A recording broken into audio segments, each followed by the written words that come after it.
பணத்துக்காகவும் பொருளுக்காகவும் சாராயத்துக்காகவும் சாப்பாட்டுக்காகவும் கூடுற கூட்டம் தலைவர் தளபதியினுடைய தம்பி தங்கைகள் இல்லைன்றத நிரூபிச்சிருக்கிறேன். அதுதான் உங்களுக்கு பயமா இருக்கு. அந்த கூட்டங்கள் எல்லாமே வாக்கா மாறும் அப்படின்றது என்ன நிச்சயம் சார்? இங்க கூட்டத்தை கூட்டிட்டு திமுகவுக்கே போய் போட்டுருவாங்களா எல்லாருமே ஓட்டு? நான் என்ன கேக்குறேன், நல்ல ஆட்சி கொடுத்துட்டீங்க, நல்ல ஆட்சி நாயகன் அப்பா குட்டி அப்பா 2 பேரும் பூந்து விளையாடிக்கிட்டு இருக்கிறீங்க இல்லையா? உங்களுக்கு ஜால்ரா அடிக்கிறதுக்கு பி.கே. சேகர் பாபு மாதிரி கூட 4 அமைச்சர்கள் இருக்காங்க, அதனால எல்லாத்தையுமே பண்ணிக்கிட்டு இருப்பீங்க. சாராயத்தை ஒழிச்சிடுவேன், நீங்க ஒழிக்கலையே. மக்கள் பிரச்சனை இன்னைக்கு கொதிச்சு வந்திருக்கு, சிலிண்டர் விலையை கம்மி பண்ணிடுவேன், நீங்க பண்ணலையே. பெட்ரோலுக்கு மானியத்துல இருந்து அதை கம்மி பண்ணி அந்த 10 ரூபாய் உயர்த்தி தருவேன், நீங்க விலை குறைப்பு பண்ணுவேன், நீங்க மாநில அரசு. ஆட்சி பொற்காலமா இருந்ததா சார்? யாருக்கு அது இல்லன்னு தானே உங்களை கொண்டு வந்திருக்கு. திமுகவை விமர்சிப்பவர்களுக்கு ஒரு உயரம் வேணும் அப்படின்னு சொல்லிட்டு அமைச்சர் சேகர் பாபு சொல்றாரு. ஆமா, சேகர் பாபுக்கு என்ன உயரம் இருக்கு? அண்ணா திமுக இருந்து வந்தவர் தானே நீங்க. சேகர் பாபு சொல்றதெல்லாம் பண்ணிட்டாரா? திருச்செந்தூர் முருகன் கோயில்ல இன்னைக்கு என்ன நடந்திருக்குது? ஆகம விதிப்படி நீங்க நடத்திட்டீங்களா? அன்னைக்கு அப்படியே கத்துனீங்க, ஏன் கத்துனீங்க? அப்பா புள்ள இருக்க அமைச்சர் எல்லாம் கத்துனீங்க. எடப்பாடி பதவி விலகுங்க நீங்க இன்னைக்கு, இல்ல குறைஞ்சபட்சம் காவல்துறை மந்திரியில இருந்து விலகுங்க. சாரி சொல்லிருக்காரு சார். சாரி சொல்றது உங்களுக்கு வெக்கமா இல்லையான்னு கேக்குறேன். ஒரு தமிழக முதல்வருடைய நாற்காலியில இருந்துகிட்டு ஒரு பொதுமக்கள்கிட்ட மன்னிப்பு கேட்கக்கூடிய இடத்துல நம்ம இருக்க வேண்டிய வீட்டுக்கு போனீங்களா? போகலன்னு கேட்டேன். ஏன் போகல? இவ்வளவு ஒரு படுபாதக செயல கொல்லப்பட்டிருக்காங்க. எல்லா இடத்துக்கும் போக வேண்டிய அவசியம் இல்ல அப்படின்னு கட்சிக்காரங்க சொல்றாங்களே. என் குட்டியப்ப என்ன பண்றாரு? இதற்கு அப்புறம் தமிழகத்துல தமிழ் மாநில பகுஜன் சமாஜ் கட்சி அப்படின்ற ஒரு புதிய கட்சியை மறைந்த ஆம்ஸ்ட்ராங் அவர்களுடைய மனைவி பொற்கொடி தொடங்கி இருக்காங்க. இந்த கட்சிக்கு தலித் மக்கள் மத்தியில நிறைய செல்வாக்கு இருக்கு. இவங்க ஒருவேளை தமிழக வெற்றி கழகத்தோட இணையறதுக்கான வாய்ப்புகள் இருக்குங்களா சார்?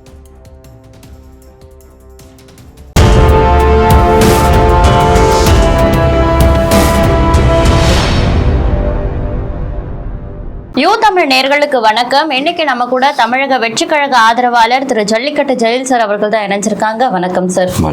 செயற்குழு மீட்டிங்ல தமிழக வெற்றி கழக தலைவர் விஜய் அவர் பேசின அந்த கருத்துக்கள் தமிழக அரசியல் களத்துல பல அரசியல் தலைவர்களும் கொதிப்படைய வச்சிருக்கு அப்படின்னு தான் சொல்லணும். ஒவ்வொரு அரசியல் கட்சி தலைவர்களும் ஒவ்வொரு விதமான பதிலடிகளை கொடுத்துட்டு இருக்காங்க. அதையும் நீங்க பார்த்திருப்பீங்க அப்படின்னு நினைக்கிறேன். அவங்களுக்கு உங்களுடைய பதிலடி என்ன சார்? இல்ல, பதிலடினா என்ன மாதிரி அவர்கள் நினைச்சிட்டு இருக்காங்கன்றதெல்லாம் தெரியல. தமிழக வெற்றி கழகம் வந்து அரசியல்வாதிகளுக்காக இல்ல, அவர்களுக்கு மிகப்பெரிய ஒரு சிம்ம சொப்பனமா வந்ததுதான் அந்த தமிழக வெற்றி கழகத்தினுடைய நோக்கம். அவர்களுடைய பாதை தெளிவா இருக்கு, பயணங்கள் உறுதியா இருக்கு, எண்ணங்கள் ஒரே நேர்கோட்டில் இருக்கு, மக்களை சார்ந்தே இருக்குது. மக்கள் பாதிக்கப்படக்கூடிய இடங்கள்ல இன்னைக்கு தமிழக வெற்றி கழகத்தினுடைய கொடி தான் பட்டொலி வீசி பறக்கப்பட்டுக்கிட்டு இருக்குது. இப்போ போஸ்டர் பேனர் கொடி எதுவுமே இல்லாம தமிழக வெற்றி கழகம் தளபதின்னு சொன்ன உடனே அங்க ஆயிரக்கணக்கான பேர் கூடக்கூடிய இன்னைக்கு ஒரு சூழல் வந்து மாற்றத்திற்கான ஒரு எழுச்சி, மக்கள் ஒரு புரட்சியை ஆரம்பிச்சு வச்சிருக்கிறாரு தலைவர் தளபதி அவர்கள். நான் இருக்கேன் உங்களுக்காக அப்படின்றதுக்கு மிகப்பெரிய ஒரு இடத்துல இருந்தாலும் சினிமா துறையில அதை தூக்கி போட்டுட்டு பார்ட் டைம் அரசியல்வாதியா வரல, முழு நேர அரசியல்வாதியா களத்துக்கு வந்திருக்கிறாரு. தன்னுடைய மிகப்பெரிய ஒரு அவர் சார்ந்திருந்த சினிமா தொழிலை எடுத்து வச்சுட்டு மிக உச்சத்துல இருக்கும்போது வந்திருக்கிறாருன்னா மக்களுக்கு இருக்கக்கூடிய ஒரு அவல நிலையை போக்கணும், மக்கள் பெயரை சொல்லி இங்க ஏமாற்றுவதும் சூறையாடப்படுவதும் தடுக்கப்படணும்னு நினைக்கிறாரு. அதற்கான ஒரு முற்றுப்புள்ளியை வைக்கிறதுக்கு இங்க யாருன்றதுதான் இங்க ஒரு தயக்கமே. அவர்களையும் இவர்களையும் 5 ஆண்டு குறை சொல்லி இன்னைக்கு காலங்கள் ஓடிக்கிட்டு இருக்குது. நமக்கு நாமே திட்டம், நம்மதான் உணர்வு, ஸ்டாலினுடன் மக்கள், தமிழகம் ஓரணியில் புதிய விடியல் கட்சி, ஸ்டாலின் தான் வராரு, விடியல் தர போறாருன்னு ஒவ்வொரு தேர்தலுக்கும் ஒவ்வொரு முழக்கத்தை தான் நீங்க முன் வச்சு கொண்டு போய்கிட்டு இருக்கிறீங்க. இதையெல்லாம் சொல்லி சொல்லி மக்களை ஏமாற்றிட்டீங்க. இன்னைக்கு தலைவர் தளபதி அவர்கள் இருக்காரு, அந்த மாதிரி ஒரு முழக்கங்களை வச்சு திருப்பியும் ஓரணியில் தமிழ்நாடு என்ன புதுசா கொண்டு வரீங்க, கதை சொல்றீங்க. அப்ப விடியலுக்கான ஆட்சியை கொடுத்துட்டீங்களா? சாராய கடைகள்லாம் மூடிட்டீங்க, சாதி பிரச்சனையை ஒழிச்சிட்டீங்களா, சமூக நீதியை பாதுகாத்துட்டீங்களா, மக்கள் எல்லாம் இது இல்லாம இருக்கானா, போதைப் பொருள் கலாச்சாரத்தை ஒதுக்கிட்டீங்களா, இன்னைக்கு பெண்களுடைய பாலியல் பிரச்சனை தலைவிரிச்சாடுது ஒடுக்கிட்டீங்களா, வேலை இல்லாத திண்டாட்டம் அதிகமாகிட்டு இருக்குது கட்டுப்படுத்திட்டீங்களா, ஒரு இளைஞனுடைய இதுக்கு என்ன பண்ணிருக்கீங்க, சுய வருமானத்துக்கு என்ன வழிவகுத்து கொடுத்துருக்கீங்க? எதுவுமே இல்லையே. இருந்தக்கூடிய பேருந்தை கூட இன்னைக்கு தனியார் மயமாக்கி தானே நீங்க ஒப்பந்தம் போட்டு விட்டுருக்கீங்க. அப்போ ஏற்கனவே இருந்த இத்தனை ஆண்டுகள் கடன் இல்லாத அளவுக்கு கடன் வாங்கியிருக்கீங்களே 4.5 லட்சம் கோடி. கடன் எல்லாருமே வாங்குவாங்க. வருமானத்தை ஈட்டுறதுக்கு என்ன பண்ணிருக்கீங்க?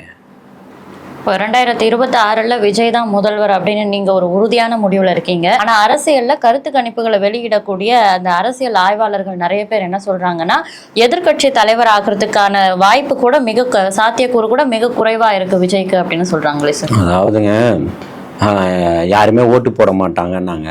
இவர் வரதுனால எந்த பிரயோஜனமும் இல்லைன்னாங்க. இன்னைக்கு அதுக்கப்புறமா ஒவ்வொரு ஆய்வறிக்கை நீங்க சொல்லக்கூடியது எல்லாமே இன்னைக்கு அதே மாதிரி நீங்க ஒரு கருத்து கணிப்பை தான் பாக்குறீங்க. கருத்து கணிப்பை நம்பி வந்தது இல்ல தமிழக வெற்றி கழகம். புரியுதுங்களா? மக்களுடைய கருத்துல ஆழமா உட்கார்ந்து இருக்கிறாரு, மனசுல உட்கார்ந்து இருக்கிறாரு, மிக சிம்ம சொப்பனமா மக்களுக்கு இருக்கிறாரு. மக்கள் இவர் தான் வேணும்ன்றத விரும்புறாங்க. அப்போ மக்களுக்கு ஒரு மிகப்பெரிய ஒரு இருக்கக்கூடிய கட்சிகள்ல மாற்று சக்தியா உருவெடுக்கணும்னு நினைக்கிறாரு. மக்கள் இவங்க 2 பேரும் போதும், இவரை போன்ற ஒருத்தர் தான் இன்னைக்கு நம்முடைய பிரச்சனைகளுக்கான ஒரு தீர்வை கொண்டு வருவாருன்னு நினைக்கிறாங்க. அப்பேற்பட்ட ஒரு இடத்துலதான் இன்னைக்கு தலைவர் தளபதி இருக்கிறாரு. இதை பார்த்துதான் இன்னைக்கு அரசியல் கட்சிகளும் அரசியல் கட்சியினுடைய விமர்சகர்களும் நீங்க புலம்பிக்கிட்டு இருக்கீங்க. என்ன உங்களுடைய புலம்பல் என்னவா இருக்கு? நீங்க இவர் எப்படி வருவார், எப்படி வந்திருக்கிறாருன்னு பாருங்க. பிரம்மாண்டத்தினுடைய உச்சமா இருக்கு. தமிழக வரலாறுல இதுவரை காணப்படாத கூட்டமா இருக்குது. காசுக்காகவும் பணத்துக்காகவும் பொருளுக்காகவும் சாராயத்துக்காகவும் சாப்பாட்டுக்காகவும் கூடுற கூட்டம் தலைவர் தளபதியினுடைய தம்பி தங்கைகள் இல்லைன்றத நிரூபிச்சிருக்கிறான். அதுதான் உங்களுக்கு பயமா இருக்கு. அந்த கூட்டங்கள் எல்லாமே வாக்கா மாறும் அப்படின்றது என்ன நிச்சயம் சார்? இங்க கூட்டத்தை கூட்டிட்டு திமுகவுக்கே போய் போட்டுருவாங்களா எல்லாருமே ஓட்டு? ஏன் ஒரு வருஷத்துக்கு முன்னாடி போய் ஏன் கூல கும்பிடு போட்டுக்கிட்டு இருக்கீங்க? வீடு வீடா போய் ஓட்டு போடுங்கன்னு போனீங்களா இல்லையா? நேத்து முந்தா நாள் நான் என்ன கேக்குறேன், நல்லாட்சி கொடுத்துட்டீங்க. நல்லாட்சி நாயகன் அப்பா குட்டி அப்பா 2 பேரும் பூந்து விளையாடிக்கிட்டு இருக்கிறீங்க இல்லையா? உங்களுக்கு ஜால்ரா அடிக்கிறதுக்கு PK சேகர் மாதிரி கூட 4 அமைச்சர்கள் இருக்காங்க. அதனால எல்லாத்தையுமே பண்ணிக்கிட்டு இருப்பீங்க. நாங்க என்ன கேக்குறேன்னா, உங்களுக்கு தான் எல்லாமே தெளிவா இருக்கு. நீங்க எதற்காக நீங்க போய் வீடு வீடா போய் கும்பிடு போட்டுக்கிட்டு இருக்கிறீங்க ஓட்டு போடுங்கன்னு? இந்த மாதிரி எந்த வருஷம் நீங்க கேட்டீங்க? 75 ஆண்டுகள் கட்சி சொல்லுங்க. எந்த வருஷம் ஒரு வருஷத்துக்கு முன்னாடி போய் ஓட்டு போடுங்கன்னு கேட்டீங்க? இல்லையே. முதல்வர் வருவாருன்னா கூட்டம் நிக்கதான் செய்யும், அதுல மாற்றம் இல்ல. நிக்கிறதெல்லாம் ஓட்டாயிடுமான்றதான் இங்க கேள்வி. புரியுதுங்களா? ஏற்கனவே எல்லா டிசைனா எல்லா வேலையும் பாத்தீங்க. டிராக்டர் ஓட்டுனீங்க, கிராம சபை கூட்டம் நடத்தினீங்க, எங்க போச்சு? திமுகவை இந்த அளவுக்கு விமர்சிக்கிற திரு விஜய் அவர்கள் அதிமுகவை அவ்வளவு ஏன் விமர்சிக்கணும்? எதுக்கு விமர்சிக்கணும்? என்ன விமர்சிச்சா? இன்னைக்கு ஆட்சியில இருக்கிறது யாரு? இந்த ஆட்சிக்கு மாற்றுனால நீங்க வந்தீங்க. ஏன் இத்தனை அநியாயத்தை பண்ணிட்டு இருக்கீங்க? சாராயத்தை ஒழிச்சிடுவேன், நீங்க ஒழிக்கலையே. மக்கள் பிரச்சனை இன்னைக்கு கொதிச்சிருக்கு. சிலிண்டர் விலையை கம்மி பண்ணிடுவேன், நீங்க பண்ணலையே. பெட்ரோலுக்கு மானியத்துல இருந்து அதை கம்மி பண்ணி அந்த 10 ரூபாய் உயர்த்தி தருவேன், நீங்க விலை குறைப்பு பண்ணுவேன். நீங்க மாநில அரசு ஆட்சி பொற்காலமா இருந்ததா சார்? யாருக்கு அது இல்லன்னு தானே உங்களை கொண்டு வந்திருக்கு. நீங்களும் இந்த மாதிரி பண்றீங்கன்னு வேணான்னு சொல்றாங்க. எதுக்குன்னு கேக்குறேன். இன்னைக்கு ஆளக்கூடியவர் நீங்க தானே. என்ன இப்ப தானே மாதந்தோறும் மின் கட்டண அளவு கொடுப்போம்னு அவங்கள சொன்னாங்க. நீங்க தானே சொன்னீங்க. கொடுத்துட்டீங்களா? 4 வருஷம் ஓடிச்ச கொடுத்துட்டீங்களா? சாராய கடைகளை மூடிடுவோம், எந்த பெண்ணுடைய தாலியும் மாறாதுன்னு எங்க அக்கா கனிமொழி அவர்கள் எங்க அண்ணன் வந்தவொடனே கையெழுத்த போட்டு கிழிச்சிருவோம். நாங்க கிழிச்சிட்டீங்களா? 434 கடைகள் புதுதாக திறக்கப்பட்டிருக்கு. உண்மையா இல்லையா? எத்தனை கடை மூடிங்க? 5 கடை 10 கடை. அண்ணன் திருமா போன்றவர்கள் மாநாடையில நடத்தினாரு. வெக்கமே இல்லாம திமுகவும் போய் அதுல உட்கார்ந்துச்சு. மாநில பட்டியல்ல தானே இருக்கு, மாநில அதிகாரத்துல தானே இருக்கு. கூட்டம் போட்டதுக்காக ஒரு 100 கடையை மூட வேண்டியதானே? மக்கள் நம்பி இருப்பானே. அதே அண்ணன் திருமா அவர்கள் அதிமுகவோட தோழமை பாராட்டுகிறாரா விஜய் அப்படின்ற ஒரு கேள்வியை எழுப்புறாரு. எங்களுக்கு அந்த அவசியம் இல்லையங்க. நீங்க பாத்தீங்களா இல்லையா? செயற்குழு கூட்டத்துல நேரடியாகவும் மறைமுகமாகவும் இவங்க நேரடியா இருக்காங்க. அதிமுக கூட்டணியில மறைமுகமா யார் இருக்கா? திமுக இருக்கு. நேரடியாகவும் மறைமுகமாகவும் பாஜக இவ்வளவு நாள் சொன்னீங்களா? எல்லா கட்சிக்காரங்களும் பாஜகவுடைய B team, A team, C team, Y team, X டீம்னு சொல்லிட்டு இருந்தீங்களா? எல்லாத்துக்கும் ஃபுல் ஸ்டாப் வச்சுட்டாரா? நான் அப்படி இல்லைன்னு சொல்லிட்டு நேரடியா பாஜகவை எதிர்க்கிறேன், திமுகவை எதிர்க்கிறேன்னு சொல்லிட்டாரா? இவ்வளவு நாள் ஊழல் ஆட்சின்னு தான் சொல்றாரு. திமுகன்னு சொல்லல, ஸ்டாலின் சொல்ல, எல்லாத்தையும் சொல்லிட்டாரு. உங்களுக்கு காதுல சரியா விழலன்னா சொல்லுங்க. திமுக தான் ஊழல் ஆட்சி, திமுக தான் ஸ்டாலினை தான் விமர்சனம் பண்றாருன்றத தெளிவா சொல்லியாச்சு. திருப்பியும் வேணாலும் சொல்றேன். புரியுதுங்களா? மோடிய சொல்ல மாட்டாரு, பாஜக சொல்லிட்டாரு. பாசிசவாதிகள்னு சொன்னாரு. பாசிசவாதிகள்னா அப்ப பிஜேபின்னு ஏன் சொல்லல, மோடின்னு ஏன் சொல்ல, எல்லாத்தையும் சொல்லிட்டாருங்க. மக்களுக்கானவரா நிக்கிறாரு. வரக்கூடியவர்களுக்கு ஆட்சியிலும் அதிகாரத்திலும் பங்குன்னு சொல்றேன். திமுகவை விமர்சிப்பவர்களுக்கு ஒரு உயரம் வேணும் அப்படின்னு சொல்லிட்டு அமைச்சர் சேகர் பாபு சொல்றாரு. ஆமா, சேகர் பாபுக்கு என்ன உயரம் இருக்கு? அதிமுக இருந்து வந்தவர் தானே நீங்க. சேகர் பாபு சொல்றதெல்லாம் பண்ணிட்டாரா? திருச்செந்தூர் முருகன் கோவில்ல இன்னைக்கு என்ன நடந்திருக்குது? ஆகம விதிப்படி நீங்க நடத்திட்டீங்களா? ஓதுவார் முறைப்படி நடத்திட்டீங்களா? நம்பூதிரி முறைப்படி தானே நடத்திருக்கீங்க. இல்ல, தமிழில் குடமுழுக்கம் தானே சார் ஒரு முழக்கத்தை முன் வைக்கிறாங்க. கூப்பிட்டு கேளுங்க, இருக்கக்கூடியவர்களை, பிராமணர்களை, நீங்க தான் குடமுழக்கு பண்ணீங்களா? நீங்க தான் இப்ப உங்களுடைய விதிப்படி தான் நடந்திருக்குதா அப்படின்னு நம்பூதிரிகளை கூப்பிட்டு தானே பண்ணிருக்கீங்களா? அந்த கோவில்ல விபூதி தராங்களா, சந்தனம் தராங்களா? திருச்செந்தூர் முருகன் கோவில்ல என்ன தராங்க? சந்தனம் தானே தராங்க. அது நம்பூதிரிகள் முறைப்படி நடக்கக்கூடியது. ஏன் அதை மறைச்சிங்க? அவர்கள் தான் பண்ண ஆதாரங்கள் இருக்கு. சும்மா வாய்க்கு வந்ததை பேசல, ஆதாரங்களை தர முடியும் என்னால.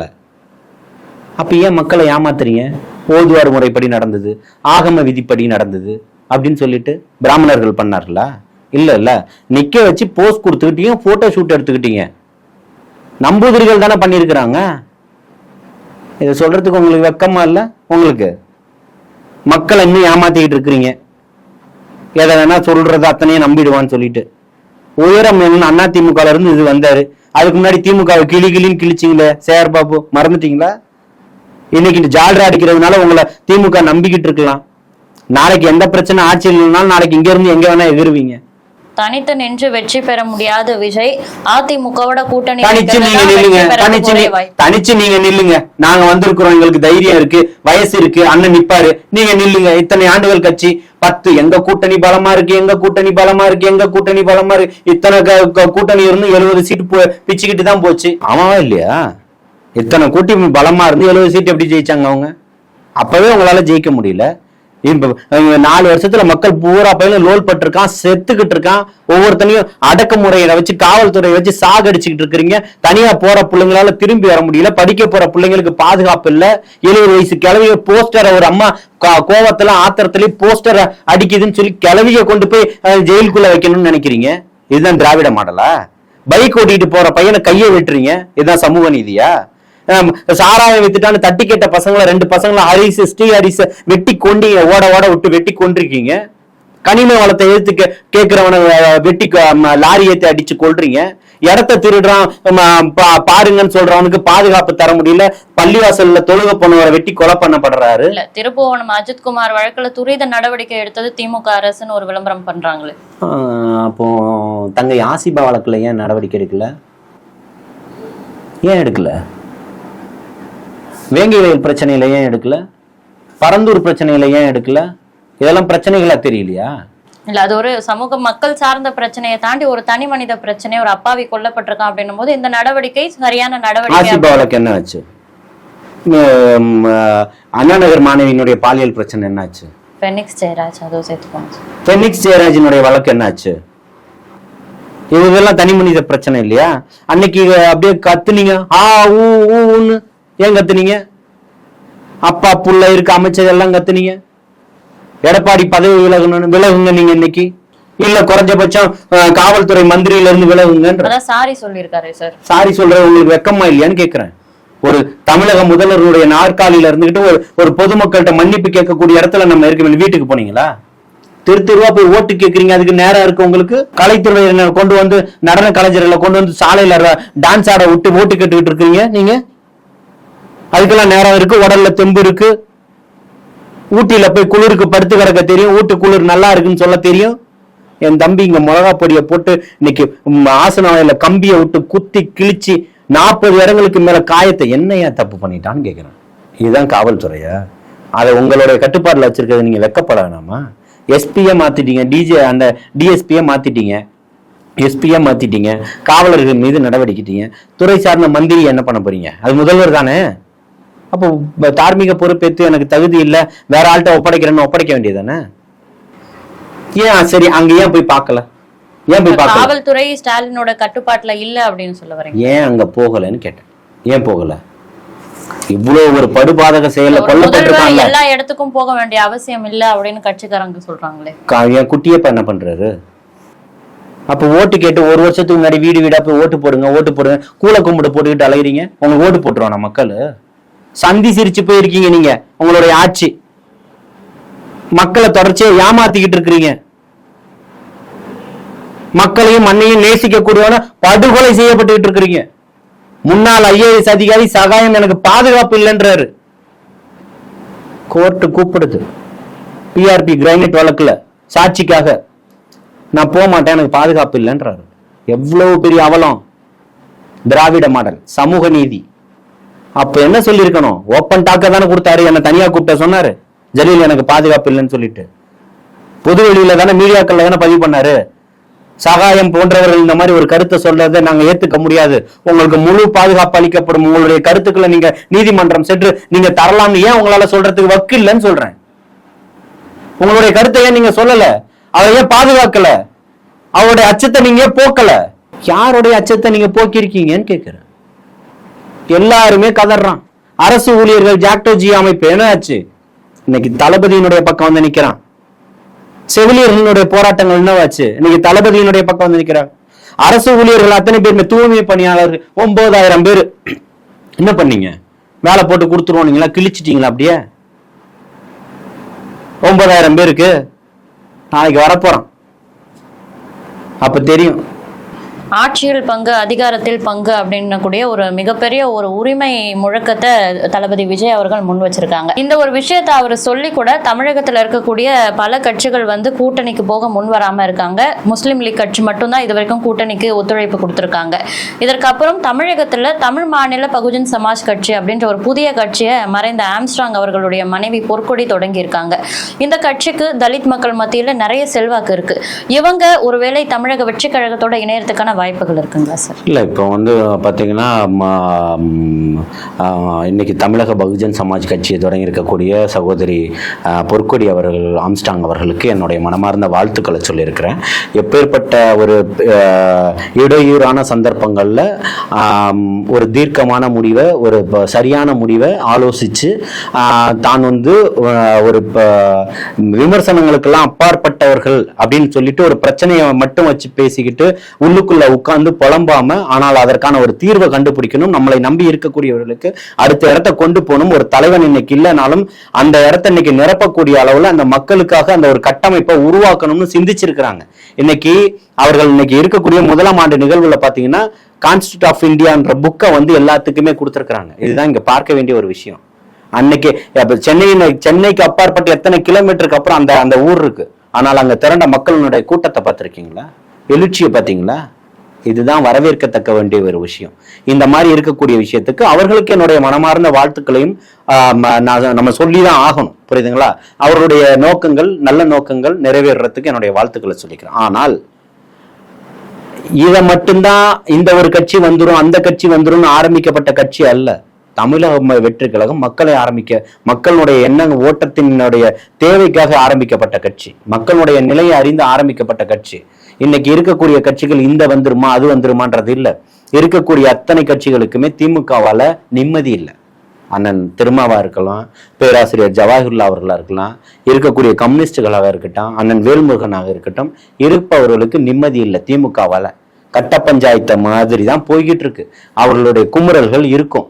இப்போதைக்கு என்னன்னா ஒரு அஜெண்டா இருக்கக்கூடிய காலம் வரைக்கும் பேசக்கூடாதுன்றதுக்காக கட்டுப்பட்டு இருக்கிறாங்க.